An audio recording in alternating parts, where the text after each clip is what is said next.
connected to the fact that we're also Scotland's pretty much only think tank, something that we could really remedy. I'm exaggerating, but we're not particularly well looked after on that front. So we are really delighted to be part of this event. It's our first event with Russell and the team at the Library of Mistakes. And I love the library because it is obviously educational and informative and mischievous and very, very funny as well, which is kind of my favourite collection of qualities and something we try to observe at Reform Scotland. So we are a non-partisan generalist think tank. We're very interested and do a lot of work in research. My colleague Director of Research, Alison Payne, who's the brains of the outfit, that we do a lot of work in education, on the NHS and on the economy. And we have, over the years, we're about 15 years old, and over the years it's been difficult at times to get much of a purchase on the Scottish political debate because there wasn't really a Scottish political debate on anything outside of the Constitution. What's been great for us over the last couple of years is that that has kind of cracked open a little bit, and you've suddenly got the Labour Party coming back in Scotland. Obviously, they've come back down south. The SNP have started to move back towards a more moderate, more policy-interested position. And we're in quite high demand amongst policymakers, both in the civil service and the political side of things. So we're having a great time at the moment. And we try to connect and work with everyone that we possibly can across Civic Scotland, academia, politics, civil service, as I say.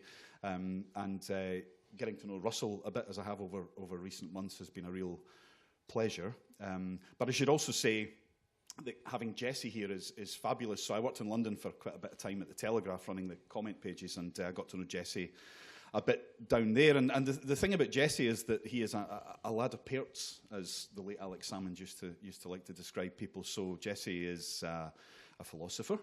He's an economist. He is an MP. He chaired. Do you still chair a committee, or did you get bumped? No, but I did. You did chair. It was the economy, the Culture, Media and Sport Committee. He is a biographer, as we know. One of the reasons he's here tonight. He's a novelist. He's a trumpeter of varying standards. I understand. How would you put it at the moment? You've been practicing. 50-50. He is also a really, really delightful human being, which is almost intolerable given how good he is at everything else. So he's great company and tremendous to be around. So we're delighted, and thank you, Jessie, for coming to do this tonight. And thank you. The other thing was that if I had been in Russell's chair tonight, I would have probably read Wikipedia on Adam Smith, and it wouldn't have been a particularly in-depth conversation. I read Jessie's book about 6 or 7 years ago, but I would have had a refresher on Adam Smith, whereas Russell has a bit more in-depth knowledge of that, so it made complete sense for him to do it. So anyway, thank you for coming. I'm going to shut up now and sit down and leave the experts to have the conversation. Thank you, Chris. Well,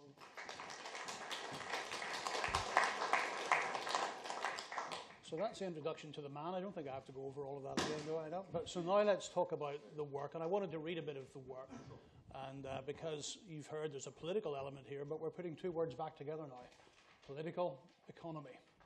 And you explain in this biography of Smith why it's so essential for all of us to do that. So let me read it. Over time, the subject of political economy would become further detached from politics. Indeed, in the 19th century, a thoroughgoing attempt was begun to recast political economy as the new subject of economics, and to separate out not merely economics and politics, but economics and ethics in the name of science. As economics became more scientific, so it became more mathematical, and as it became more mathematical, so it became more removed from everyday life, from human institutions and human values, and indeed from the idea of value itself, something that Smith would not approve of, as your book clearly suggests. Now, this is something that we have a great interest in at the Library of Mistakes. I'm sure many of you were here for Patrick Shatanis' presentation on the market mind hypothesis. We've been supporting that. I'm delighted to say that Patrick's now moving up to the Edinburgh Futures Institute in a standalone think tank, and he's here at the back of the room if you'd like to ask him more about that. But Smith wrote 2 books. For those of you who don't know, and it seems there are many people in society who don't know, Smith wrote 2 books. I think the emphasis tonight will be on that other book and how to resuscitate its findings, its understandings, and bring them back into the modern understanding of economics/political economy. Jessie. Well, thank you very much indeed, Russell, and thank you all, ladies and gentlemen, for coming along this evening. And what rare sagacity and intelligence and, frankly, a certain kind of roguish insight you've shown in coming to the Library of Mistakes.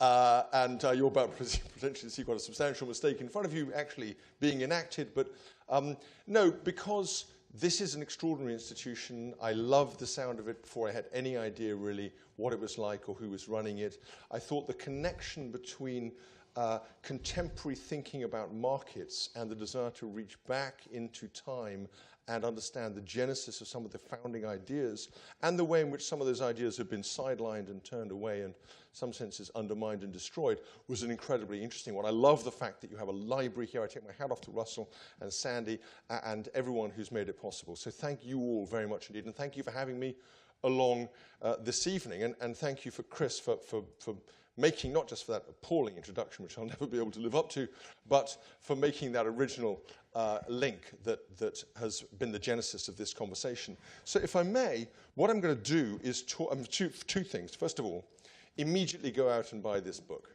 I know, I'm only joking. I say this because I wrote it. It's a book written just by way of introduction, essentially in 3 parts. So it's Adam Smith, what he thought and why it matters, and why it matters now, not then just. And it's life and thought and impact. So the way it's written is, basically, I use history and biography as the honey to get you onto the hook of being interested in Adam Smith. So we tell a few racy stories at the front. They're not, I'm afraid, suggestive. Adam Smith's love life was a featureless Sahara. But hopefully the early pages are the honey that touches onto the lips and gets you excited about the drink to come. Then we, having finished the life of Smith, we go back and we say, well, hold on a second, what's actually going on here?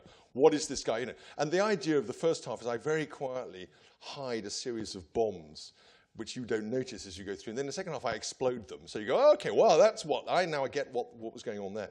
And then the final part is impact. Why does it matter? What's really going on now? And I'm going to talk about all those things now and obviously take all your questions after that. I should say, I understand there's a big talk coming up at the David Hume Institute next week. Someone said, so if you want to prime yourself for lots of really good stuff in relation to difficult questions you can ask that speaker, you can do that with me. I'll give you the answers now, and then you can go back to them and run the thought then. And I'm particularly going to pay attention not to The Wealth of Nations, 1776, Smith's famous book, but to the much less well-known, but no less important work called The Theory of Moral Sentiments.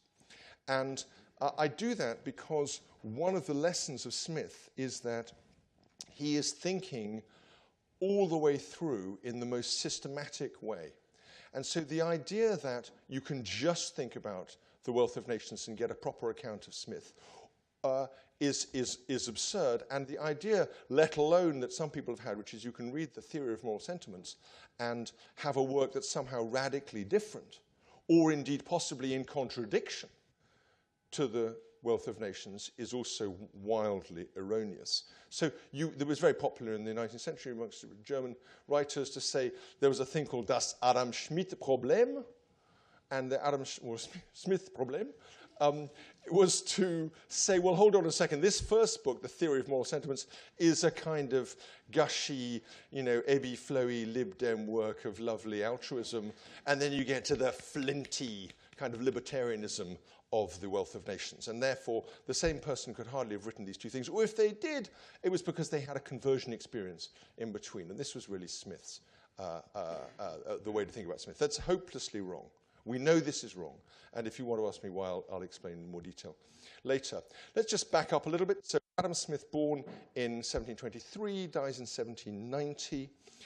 So broadly speaking, he's living for the preponderance of the 18th century, an astounding time. I don't need to tell you, not just in obviously across Europe and in Britain, but of course very especially in Scotland.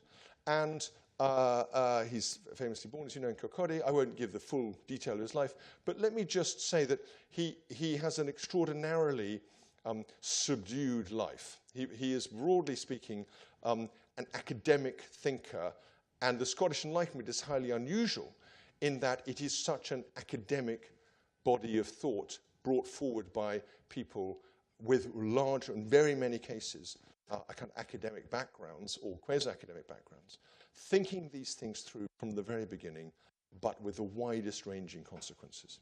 And it's extraordinary to think that Smith, went to France briefly for about a year and a bit in 1763, a couple of years in 1763, but apart from that, never left the British Isles. And yet he's got a work that will be with us, I think, for the rest of time, and should be.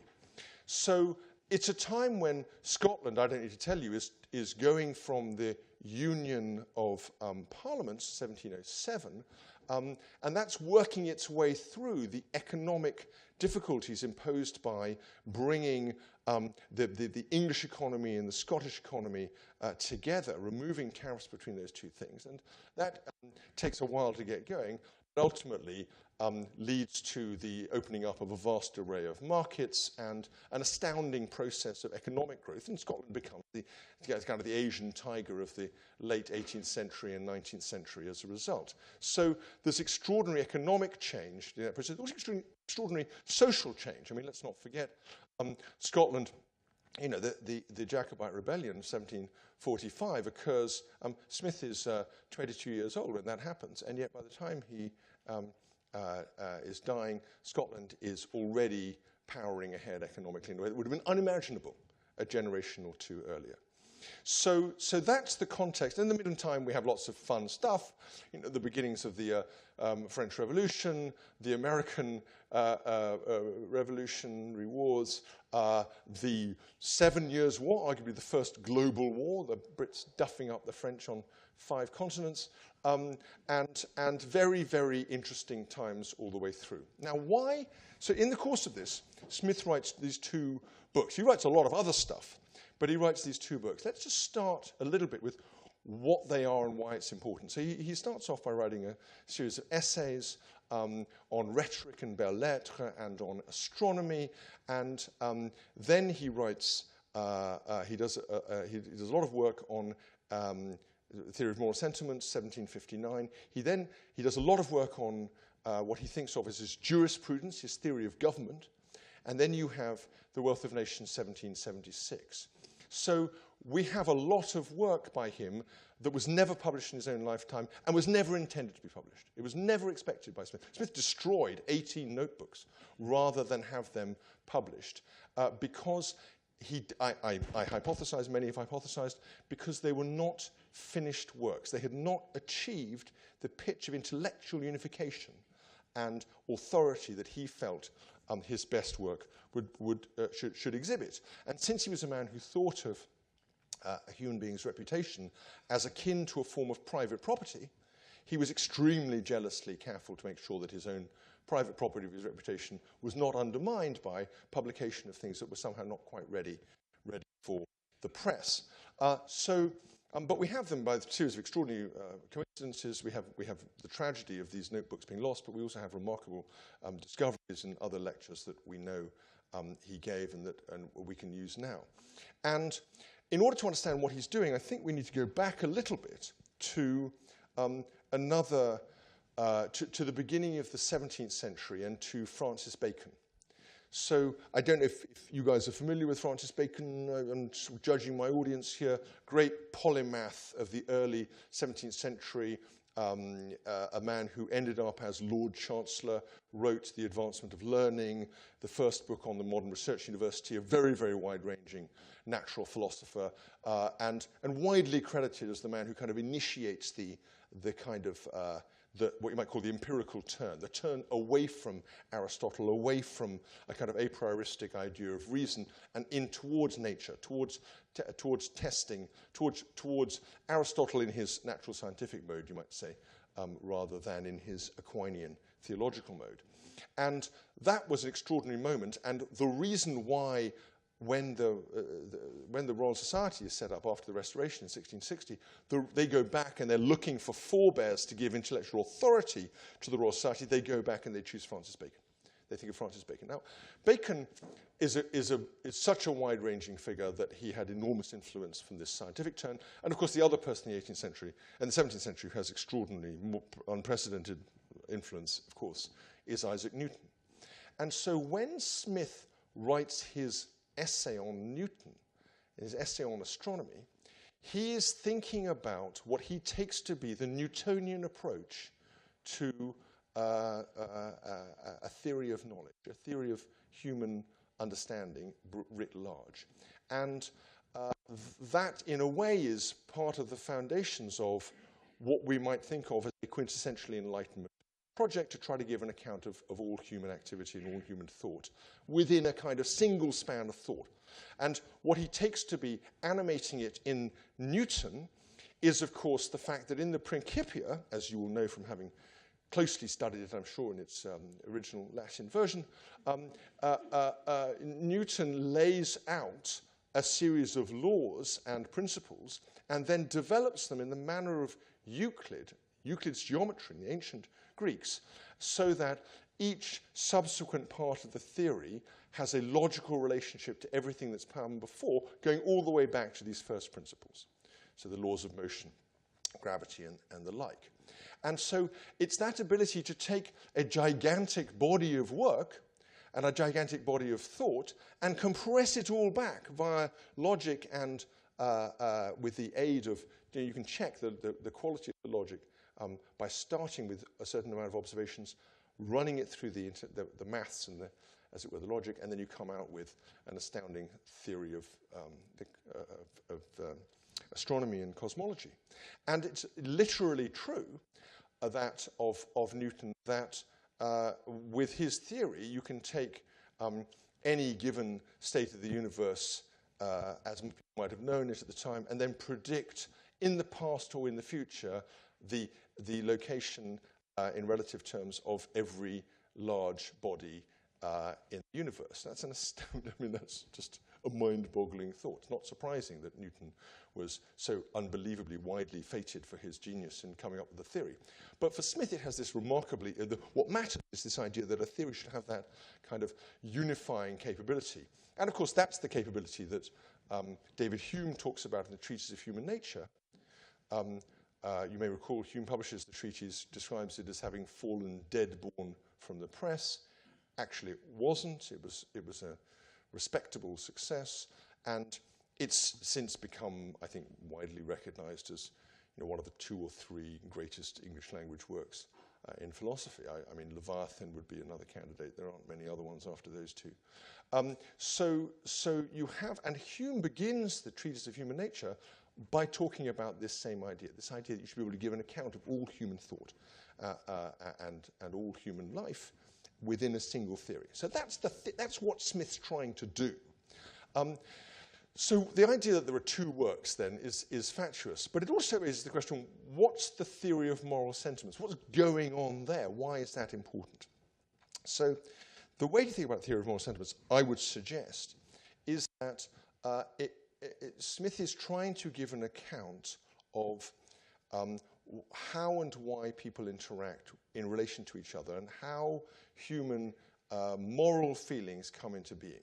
Now, it's not, in my view at least, and this is a widely open doubt and much contested, it's not a work of moral philosophy. It's a work of moral psychology. So Smith is picking up this Baconian idea that you start with the world and you look around at features of the world and then you try to get conclusions from that.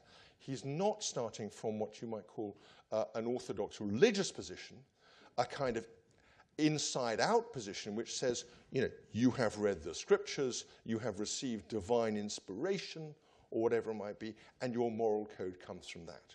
So what does Smith give you as an alternative? What is his naturalistic, empirical conception that would allow him to give an alternative account, an outside-in account, if you like, of how human moral sentiments come into being? And his answer starts with psychology. So he says, we have this extraordinary fact. You can read the opening sentences of the theory of moral sentiments, that we have this, it's a fact about human beings that they have this ability to feel sympathy with each other. Now, sympathy doesn't mean, oh, there, darling, hope you're okay. It doesn't mean that. It means the ability to be in tune with other people's emotions. So that moment where someone is, you see someone hit, and you flinch. It's as though you have that feeling. So the question is, since we have, as a brute psychological fact in his mind, this instinct of sympathy, what does that do? It means that we're in a position where we can start to have some understanding of what an impact or an event or an action might have on another person. And we can ask ourselves, well, would it be like for that to be happening to me? And then we can ask ourselves the question, what would it be like if that person saw me having that kind of experience? And from that, you then get this remarkable move where he says, of course, human beings don't just have this psychological connection, they have a natural desire to appear lovely. So mankind desires not merely to love, but to be lovely in the eyes of others. That is worthy of love. And so we, in his view, bootstrap our way into a sense of how we appear to others via this operation of sympathy. But that then gives us the basis on which we can start to think about what it would be like to be lovely to them and what we think of as lovely in them. And then, of course, they start thinking about us, and we start thinking about them. They know that we're thinking about them, we're looking at them, they're looking at us. Now, that takes you so far, it doesn't take you all the way, because, of course, human beings are partial animals. They have perspectives, they have views, they may not be, we know from economics, of course, that they're imperfectly rational and imperfectly informed. And so he has the idea of an impartial spectator. So what would this behavior be like if it was viewed by an impartial spectator who did not share any of our biases or our prejudices? And so that is the framework within which you start to get the emergence of moral values. Those are the values that we would adopt in seeking to appear lovely to others and have them, and recognizing the way in which they would appear lovely to us, what we would admire in them, and those values corrected, as it were, removed from what you might call the merely idiosyncratic by the operation of the impartial spectator. So, in other words, what he's really doing is bootstrapping us, if I was putting this in philosophical terms, from fact to value via norms. So, and that is, in a way, a quiet reproof to David Hume. You'll recall it's Smith and Hume, kind of, in many ways, Smith is a kind of epigone of Hume as intellectual soulmates.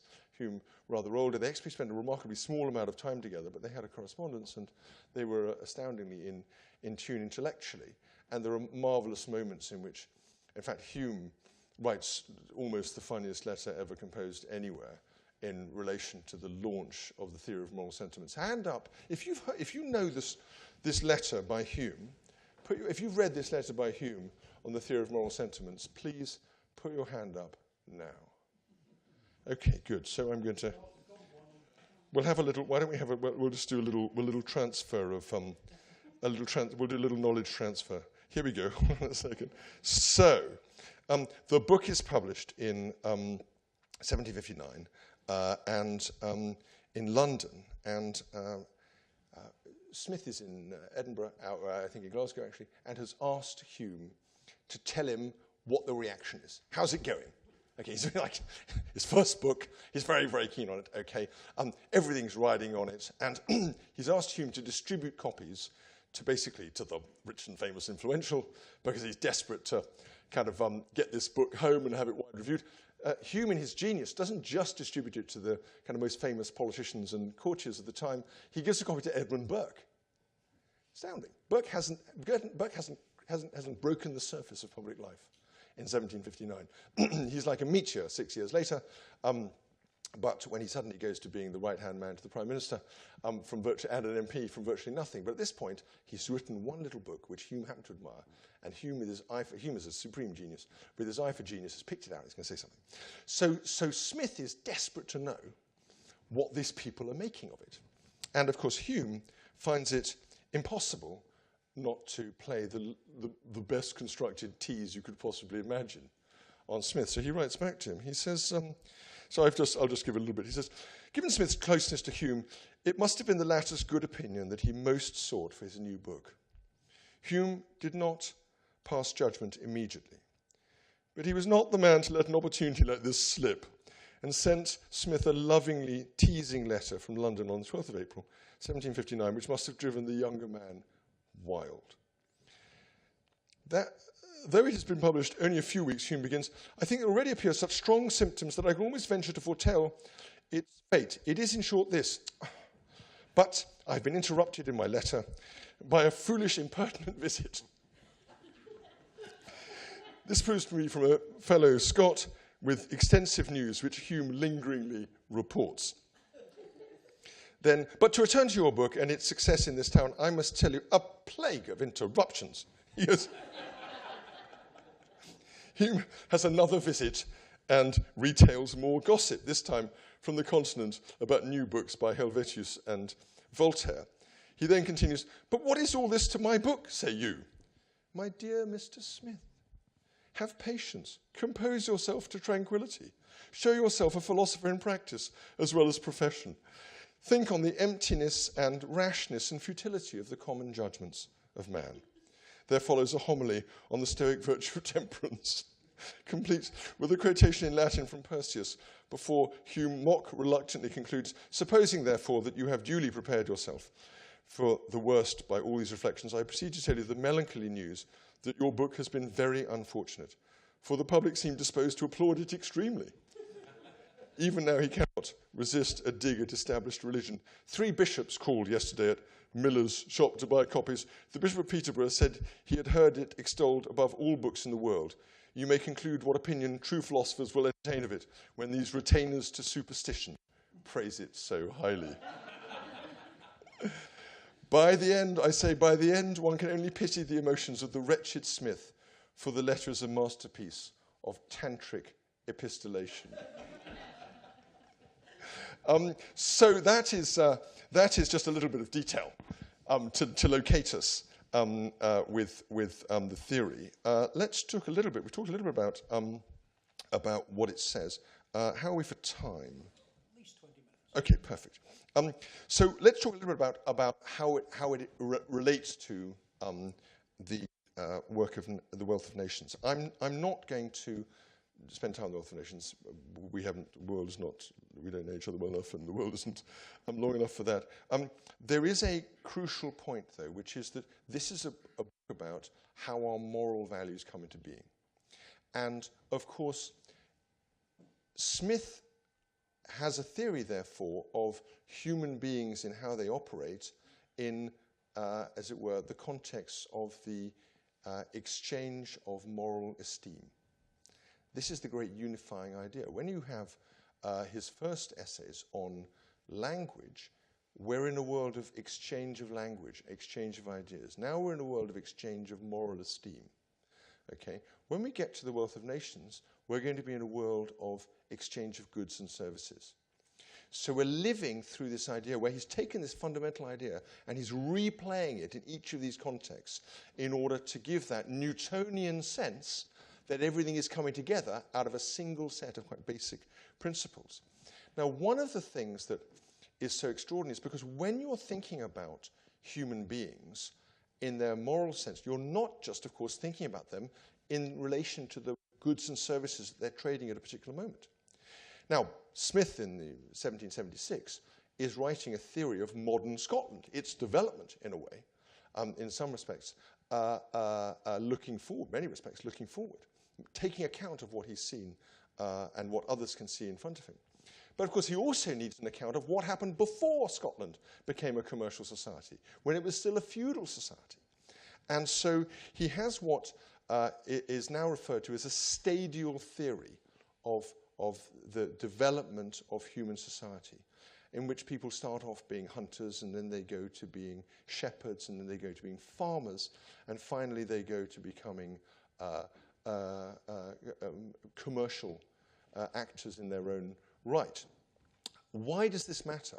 It matters because for Smith, the nature of the morality evolves with the nature of the society and with the nature of the property rights and with the nature of the exchanges that are going on. And so you would not expect, and he does not suggest, that human society is a static thing. When we only were hunters, we did not have this capacity to exchange. And we lived in a world which was not quite solitary, poor, nasty, bourgeois, and short, as Hobbes would put it, but of that ilk. Now in commercial society, that's a society in which, as he says, every man is in himself a merchant and lives by exchanging. So we're living in a world. Property rights go from being insecure and personal and as it were, not socially recognized or legally protected, to being ones that are secure, socially recognized, legally protected. Don't forget, Hume had said all government is formed on public opinion in the 1740s, an astounding insight. Same is true for property rights and for government. And if you recall, so therefore, you're seeing an extraordinary series of developments going on at the level of human values, at the level of human ownership of goods and services, at the level of society itself. It's all evolving together through these different stages, and they are different one to another. Now, this means that what Smith is giving us, this is the political economy kind of payback, what Smith is giving us is a theory of evolution. And not just a theory of evolution, but arguably the theory of evolution, because we know that Charles Darwin was a very keen student of Adam Smith and had studied in Edinburgh under James Black and others who'd influenced him, who were very devout Smithians in the 1820s.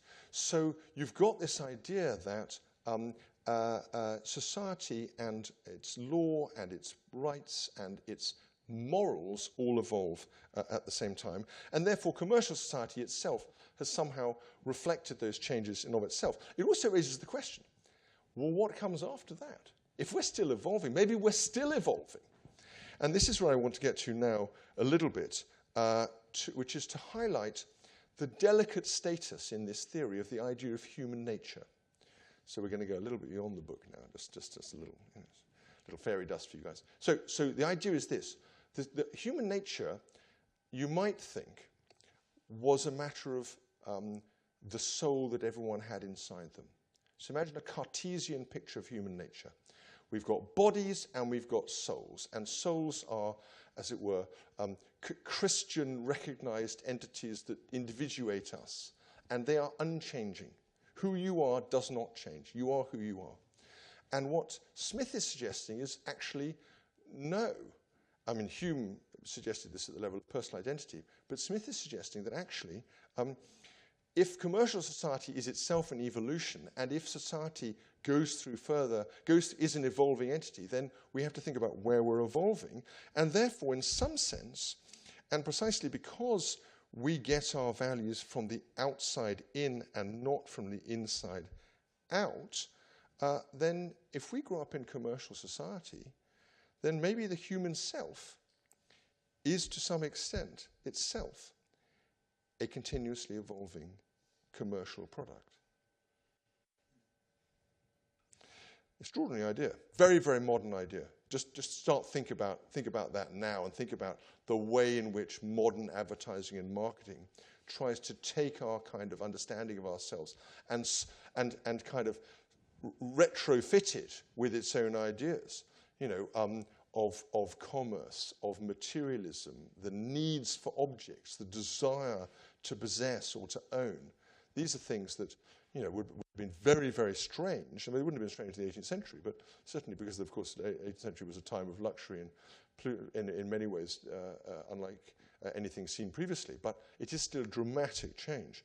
And I think it highlights the way in which the theory is constantly moving between a kind of first personal view of human morality, what it feels like on the inside, a direct inspection, if you like. And a third personal idea, what human beings are like when they're viewed sociologically, when they're viewed psychologically as a group. And, of course, it's those feelings that are then ones that feed into Smith's understanding of market behavior.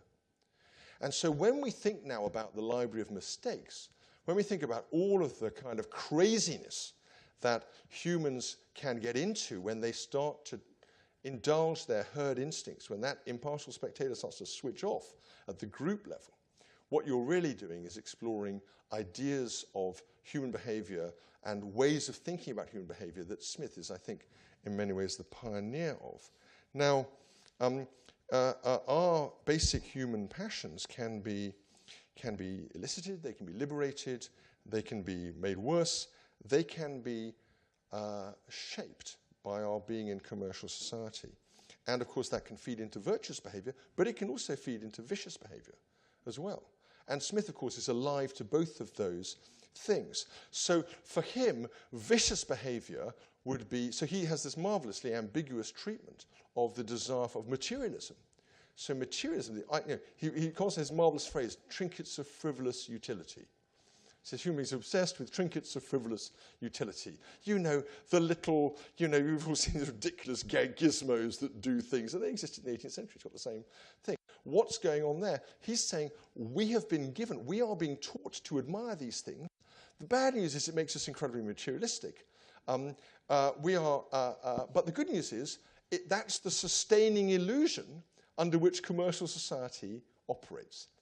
Commercial society couldn't survive if we didn't have these continuously evolving ideas about how we needed to buy things and how we needed to consume in order to meet our own needs. So he's very sophisticated about the two ways in which both of those drives can go in different directions. Now, why does this matter? Let's just talk a little bit some of the implications. First of all, it takes you away from these static economic models. People who think Smith is a kind of equilibrium theorist just haven't read any Smith, because he really isn't. He's a much more dynamic. If we're thinking in economic terms, he's much more Austrian. He's much more about all of those driving forces that power human achievement and aspiration. He's much more, you might say, about choices, i.e. forward-looking embracings rather than decisions cutting off things in the past. The idea that individual is an atom cut off from others is hopelessly untrue to Smith. We're constantly populating each other in his views, okay, whatever, because we're exchanging with each other. And if I'm exchanging, as he says, no man ever made a fair exchange with a dog. Right? Because if I'm exchanging, I'm asking myself, I wonder what would appeal to you. And you're thinking, well, I didn't like the look of that, but I wonder if he would like one of these. And that's what drives the exchange, constantly putting ourselves. That's one of the links between the theory of moral sentiments, what's it like for you, and the theory of the wealth of nations, which is, I know what it's like for you, so I can satisfy your needs by exchanging with you, selling something in the marketplace. So that's one thing. Another thing I think we come to is a different understanding of reason. That was, if you remember, it was David Hume who said that reason is and must ever be the slave of the passions. Now we have, we've bitten off on a story of the last 200 years of a kind of basically Kantian story, Platonic story. Reason is this marvelous guardian that kind of sits on top of our minds and directs us in everything we do, and we make rational decisions, and those are it's all nonsense. That's not how reason works at all. Okay, so Hume is entirely right. Our passions make our decisions for us. Our passions drive our choices. Very market-driven, very library of mistakes idea. What then is the function of reason? The function of reason is to explain why you were right all along. So it's the appetite, it's the desire not merely to love, but to be lovely. This incredible need for self-justification that human beings have. And so reason is constantly supplying reasons for why you were absolutely right. Well, listen, okay, so Saddam didn't have biological weapons, but it was still a great idea. We were right all along to go in there because they needed to be liberated. Okay, well, that didn't work because there was then a bloody civil war, it was a disaster. But even so, it was right because we had a set, you can see how this works. It works endlessly. So that's a second gain we get from it. I think, let me just leave you with a couple of other ones. So Smith talks about commercial society as being characterized by a slavish desire for the rich and the famous. Well, we haven't seen much of that recently, ladies and gentlemen. If you're interested in that, go and spend some time looking at the American presidential election. That has all kinds of worrying effects, and that's because we want to associate with the winning side. We want to associate ourselves with the grand and the good. That gives us something to brag about. Again, we look good in the eyes of others. That's part of the picture that he's painting. Virtue signaling is a Smithian idea, not the Smithian language, but a Smithian idea. Look on Twitter. When did someone ever retweet something that made them look bad? Never happens, right? That's not what, it's a massive kind of, explosion of self-gratifying virtue signaling. And of course, Smith gives that a kind of dynamic, the theory of moral sentiments gives you this dynamic understanding of what's going on. We're constantly kind of exchanging, bidding for your regard by signaling our own virtue, if you like. Okay, let me give you two final thoughts. One is luxury and softness. So it follows from Smith's idea about the stadial theory. Remember I talked about the stages of theory? So you start off in your hunter world. Your hunter world, you are living in a world of individual martial virtue. Okay? By the time you get to commercial society, you are in collective luxury and wealth. Okay? What happens to your individual martial virtue when you're in your commercial society? The answer is you've lost it. You've gone, imagine that you were a member of a Highland clan in the year 1707 compared to the year 1787. Okay, what's happened? I mean, you're about to have your self-esteem destroyed by Walter Scott, all this nonsense of Tartan and the rest of it a few years later. But you're sitting there, you're wandering around, some of the main streets. You're on the next to St Giles. You're in the middle of Edinburgh. You're in the new town, buying fun stuff. I mean, hold on a second. What happened to your martial virtue? What happened to the martial? Now take the situation we have in Britain at the moment. Okay, we declared victory after the wall came down in 1989, and we cut our defence spending, and guess what? There were countries not a million miles away from us who didn't do that, and who remained just as nasty and devious as they had been beforehand. And they're in the process, one of them, of trying to take over a sovereign European nation as we speak, and we are not anything like engaged enough on what is actually a war that directly concerns us. We don't want to even admit that it directly concerns us. Okay? Let me tell you an interesting fact. North Korea is now supplying soldiers to support the Russian war effort in eastern Ukraine. Now just think about that. What's going to start happening when those North Korean soldiers get killed in eastern Ukraine? Suddenly, we've moved from a putatively regional conflict that never really was a regional conflict to anyone who knew anything about East European history, or indeed European history. That doesn't mean any current politician, tragically, but to others.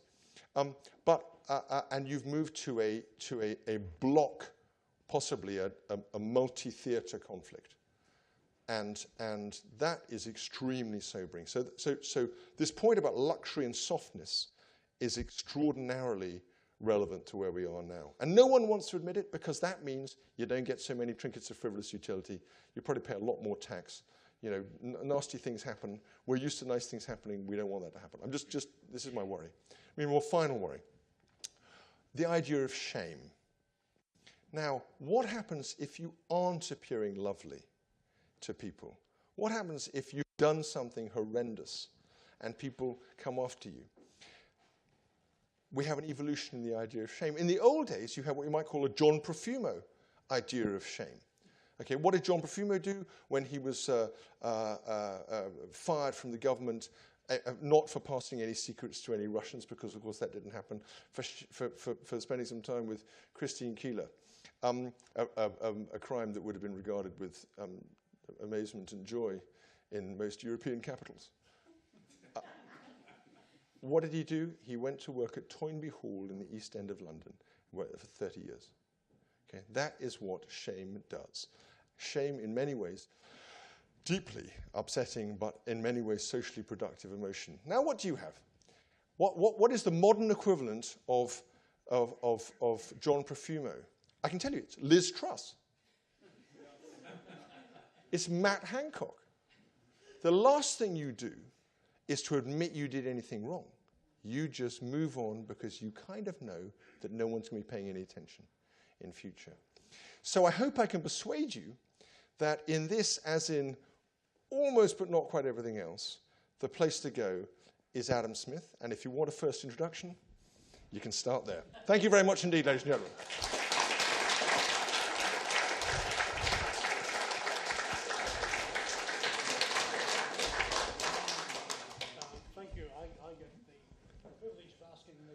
First questions. But I was going to read some Smith first because you referred to a couple of bits, and I just want to read them out so everybody gets the full effect. The first line is a good place to start. Manifesto. How selfish soever man may be supposed, there are evidently some principles in his nature which interest him in the fortune of others and render their happiness necessary to him, though he derives nothing from it except the pleasure of seeing it, which most of the interpretations of Smith I see don't talk about that. But the other one I thought, which you... And that is his one-sentence description of the operation of sympathy. Sorry, yeah. Well, I thought I would add the other one on social media. This disposition to admire and almost to worship the rich and the powerful, and to despise or at least to neglect persons of poor and mean condition, though necessary both to establish and maintain the distinction of ranks and the order of society, is at the same time the great and most universal cause of the corruption of our moral sentiments. Those are the two bits you referred to. Nicely put. Now to your book. Part 3 is, I think, the really interesting bit, because it's the way we live now, and you critique some of the ways we live now. And every question I'm going to ask you will end with, and what would Smith do? So let's start with your phrase, not mine, crony capitalism. Yes. Well, when I read this, I was kind of astounded it was coming from a government minister, but even more astounded it was coming from a Conservative government minister. So these are your words, and Hold on a second, we're not playing gotcha here. I'm perfectly content. I stand by these words. I'm very happy. Yeah, no, keep going. Russell, you're pausing in all kinds of slightly threatening ways. The reason I'm reading it is I thought it was exceptionally brave. Oh, good. To write it. So I'm going to ask you to explain it, and then what will Smith do? So this is what you say. What is crony capitalism? It is no single settled definition, but for present purposes, we can usefully think of it as having two key features. The first is that business activity loses any relation to and often clashes with the wider public interest. The second is that business merit is separated from business reward. These features then feed off into a culture in which values of decency, modesty, and respect are disregarded, and short-termism and quick returns come to dominate long-established norms of mutual obligation, fair dealing, and just reward. You wrote it. What would Smith do?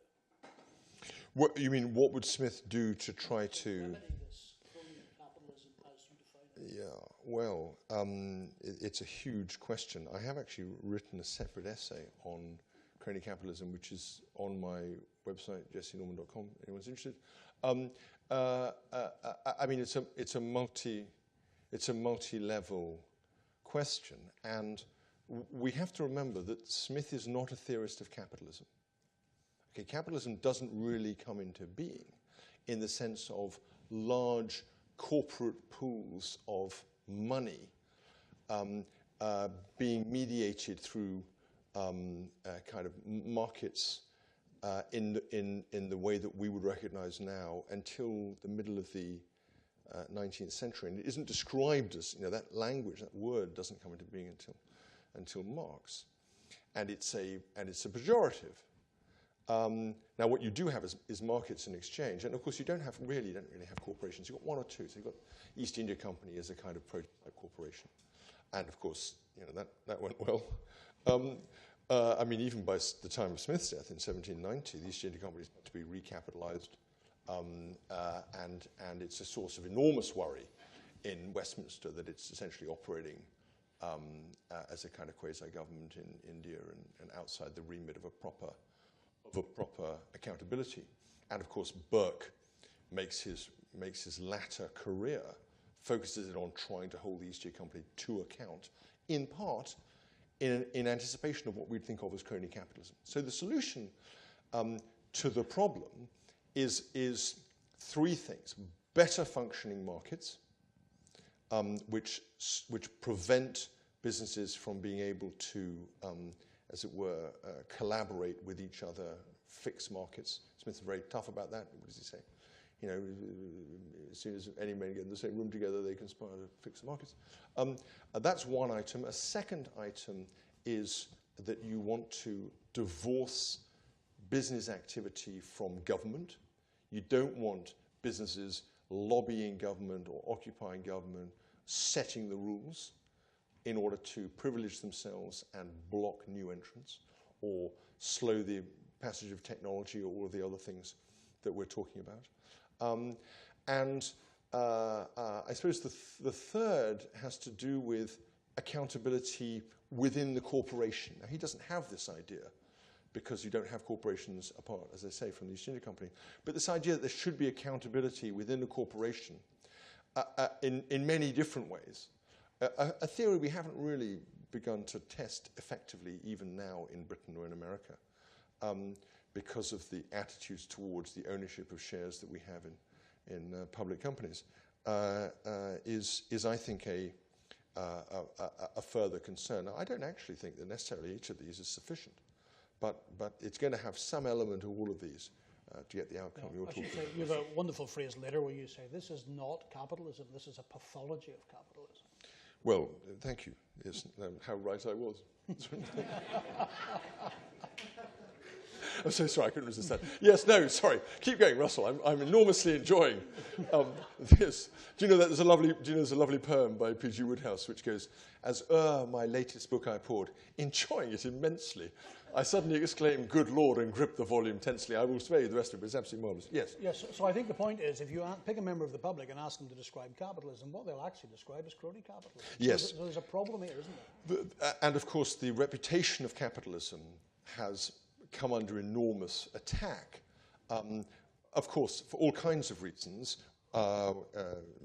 international expropriation of the rights of workers or of natural resources would be one. Another would be just a sheer rage at the ineffectiveness of the political system to hold people to account after the crash of 2007-8 and following. But there's also, of course, a sense that somehow capitalism itself breeds the wrong values. And of course, Smith himself is brilliant, as I've described, brilliantly ambiguous on this. You know, if what you're looking for is and this, of course, the bit that people ignore as they type their denunciations into their fantastically complex product of commercial society known as the iPhone, they say how outrageous it is. You know, we must have zero growth, etc., etc. And of course, that's just helping yourself to an answer without really beginning to engage with the problem. But there is obviously a problem, and what Smith would say is, look, you get this slavish admiration for the rich and powerful, you do get this trinkets of frivolous utility, you get materialism, but you also get thrift, and you also get work, and you also get a sense of, you know, the purpose of work. I mean, there are lots of things that you get out of these apparently evil market transactions that we're being taught to denounce. Okay, one more, and this one Sure. is very dear to our heart here, so I shall read it in full. For the modern world of economics, of rational economics, man, general equilibrium theory, and the efficient markets hypothesis is one that has borrowed very selectively from Smith.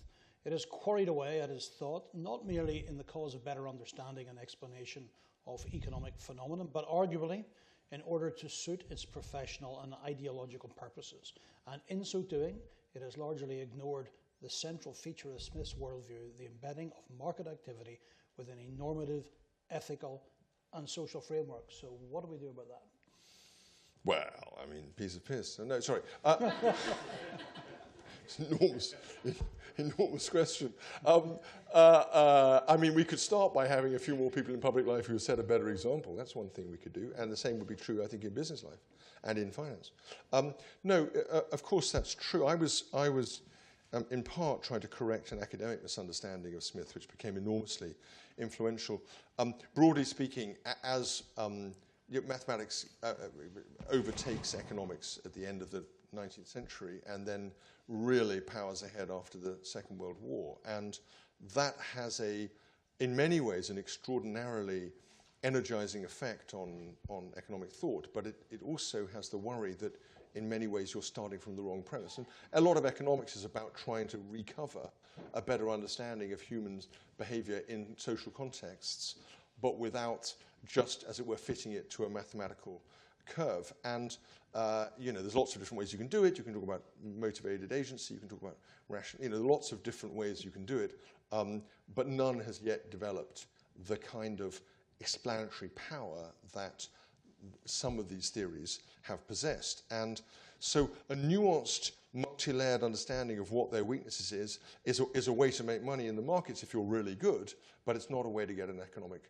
paper published in the Journal of Economic Affairs or any of the major in any of the major journals. And there was a lovely line by Michael Ken Boulding, who's now dead, alas, as an economist, a political economist, where he says, mathematics brought rigor to economics.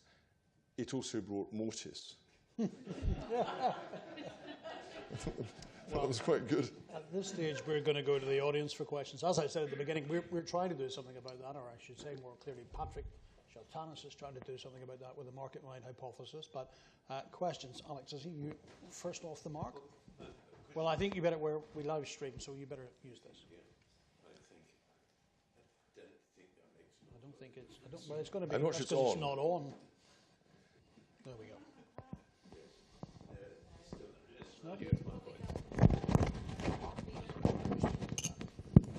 All right. Jesse, in your book, you make the comment about the need to get out there and promote the benefits of capitalism. And given the attacks that there are on capitalism, for quite good reason, because I call it bad capitalism, but you call it crony capitalism. We've got to get out there and make the case that it produces goods and services, it creates jobs, it creates tax revenues. Those tax revenues finance the sort of expectations we have of government now in our society. And how do we go about getting that debate of interest to the public? It's extraordinarily, again, it's a very difficult question. The part of the problem, and it's particularly, I think, a problem since COVID, is that there is now a view that somehow the government will solve all these problems. And therefore, it's not our responsibility, whoever we may be, to be making the argument for X, Y, Z, because if the guano hits the fan, we've always got the government. Or and if something's going wrong, by definition, it's their fault. Now, listen, we're about to have a government, we're about to have a budget which is likely to raise employers' national insurance, hit a whole bunch of tax on entrepreneurship, and fail to address a series of gaping wounds in the tax system. So it's not obvious to me that that's a recipe for economic growth, but it is a problem that we don't have people on either side of the political, or any side of the political divide, who are really prepared to make that argument. And part of the reason why is because it is immediately, obviously caricaturable in different ways. And of course, these days, the first response to anyone is to say, check your privilege. So since the general public regards any human being in politics as ipso facto a posh bastard, it's quite difficult. It's quite, I'm not the right person for all those, but it's very hard to imagine anyone it's a little too much of a laugh there, actually. It's a little hard to imagine anyone making that argument. But it's very interesting, because that argument does get made in America. Now, there's a reason why that argument gets made in America. Let me give you a little reason why that argument gets made in America. So you probably know this from your intimate perusal of the Draghi report recently on the problems of the EU. In the year 1980, the global GDP was 25% of the US, of global GDP was produced by the US, 34% by the European Union nations as they are now, and the rest were the rest, okay?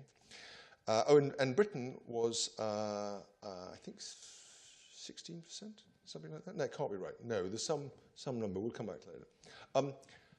Since 1980, now the share of global GDP produced by America is still 25%.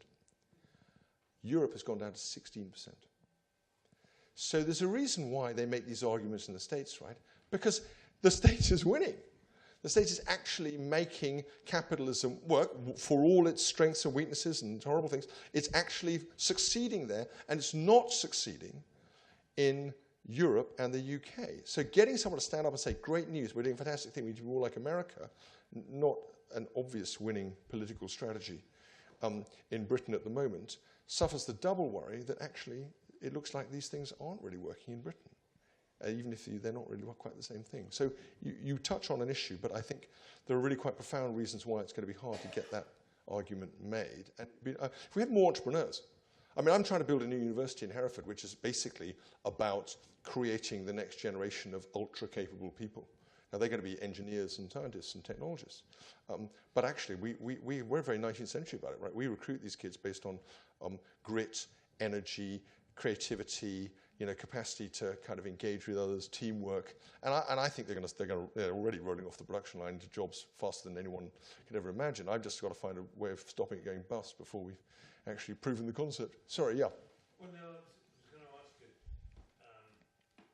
is it then the responsibility for better or worse of the Conservative Party to... is it better the responsibility of the Conservative Party within which people would assume this argument would emanate? Is it then their response? I mean, when you had Keith Joseph and Mrs. Thatcher in 1979, they spelled out the case and they spelled it very well. And certainly when Mrs. Thatcher was interviewed by anybody, they were all slightly terrified by her because she would always out-argue them rather authoritatively. And it doesn't seem to me that the place this should emanate from is not happening. I mean, I agree. There are radically different contexts. Mrs. T obviously was, she had the merit of arguing against some, fairly horrendous kind of dragons. Those aren't quite as obvious as they are now. The ability to precisely to quantify how much a person's policy position is costing you right now didn't exist within 3 seconds as it does now. There are a lot, the sheer inability to cut through. I mean, why? So a Labour politician said something very interesting to me today. He said, "Do you remember the Minister of Transport, Louise Haigh, who was so rude about P&O?" And he said, "You may have thought that we were all very upset about that because it made our investment summit look stupid." He said, "Are you kidding? We had the investment summit on the front pages for 2 or 3 more days rather than gifts to Keir Starmer. We were delighted." So just reflect on the cynicism behind that. You get to understand some of the problems. Sorry, Russell. Oh, we probably only have time for one more question. Oh, I'm so sorry. Okay. Let's take a few more. I'm very happy if you guys... So we'll go right to I'll go the- quick. we'll go right I'm to so the back. sorry.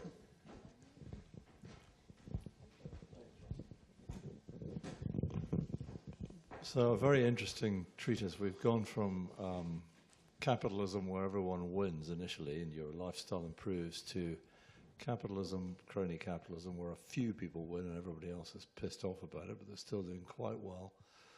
And we get to the point which we haven't really dealt with, but it's the point where we're really at, which is where we've gone soft. The trinketry has come in, and we're unable to see that we're actually now losing. So how do we get back from that? What would Adam Smith say? I think, so one of the things, so Smith was apt to say to his friends that, he wished he'd been in the army, a position that was regarded as completely risible by them. But there is something about an exposure to risk and an exposure to life experience that characterizes the kind of mindset you're talking about. And I don't think we're anything like... We spend an enormous amount of time in Britain basically insulating people from any kind of risk. And I actually think that's actually a disaster in many different ways.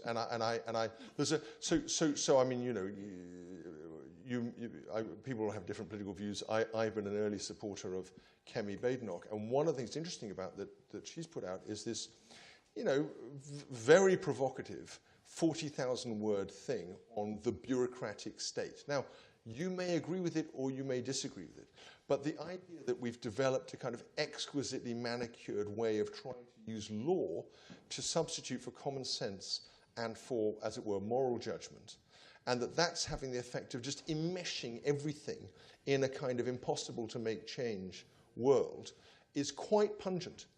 And you don't have to be from any particular part of the political spectrum to find that. The day when you're struggling to change your, flight reservation, or you can't get someone on the phone to deal with the water that's pouring out of the back, all that stuff. So I do think there's something about just and I would say this because I'm about to write a book on capability and I'm building this university. I think there's something about the disposition to take action. I also should say that I'm slightly biased because. I had a interesting moment in my life when I was running during COVID, when I was running the furlough scheme, and my wife was running the vaccine task force. And so someone said, "Oh, I get it. You're Mr. Tax and Mrs. Vax." So I've been surrounded by people all my life who have extreme levels of agency now to do stuff, and there's just no reason on earth why we shouldn't get that much more widely promulgated across the UK. There's no reason on earth. It is absolutely, this is a Smithian point. It is absolutely not divine afflatus or inspiration. It's not genes. It is the fact that they've had a certain set of experiences and they're just not going to take rubbish for an answer. And by the way, I want it done now and let's get on with it. And that's, and how often have you seen someone say, in any kind of context, look, there's the hill, here's the flag, we're going to go and put the flag on the hill. It just doesn't happen. Right? It's not, So there's something there that we need to kind of build on. Sorry, that went on a bit. I actually don't think we've got time for any more questions. No, we must take one more because the poor gentleman back on the left. You're in charge. Who else wants to ask a question? Here you go. This poor gentleman's been very. I'm so sorry. It had better be a good one after this. I'm so sorry. Well, thank you very much indeed. You can make this as short as you like. What's the biggest misinterpretation of Adam Smith's books? Oh, whoa! Where to begin? I think I actually have a part of the book where I talk about the 5 myths of Adam Smith, and one of them is that he's kind of pro-rich, and another one that he's anti-state, and another one that there are 2 Smiths. So the whole series of different ways. But the worst mistake, because of its implications, and because people should know better, is this academic mistake that he's basically just a kind of static thinker, and we're all little atoms operating in ourselves, irrespective of others. That's the foundational error, and I hope you've been able to see that in today's conversation. Thank you so much.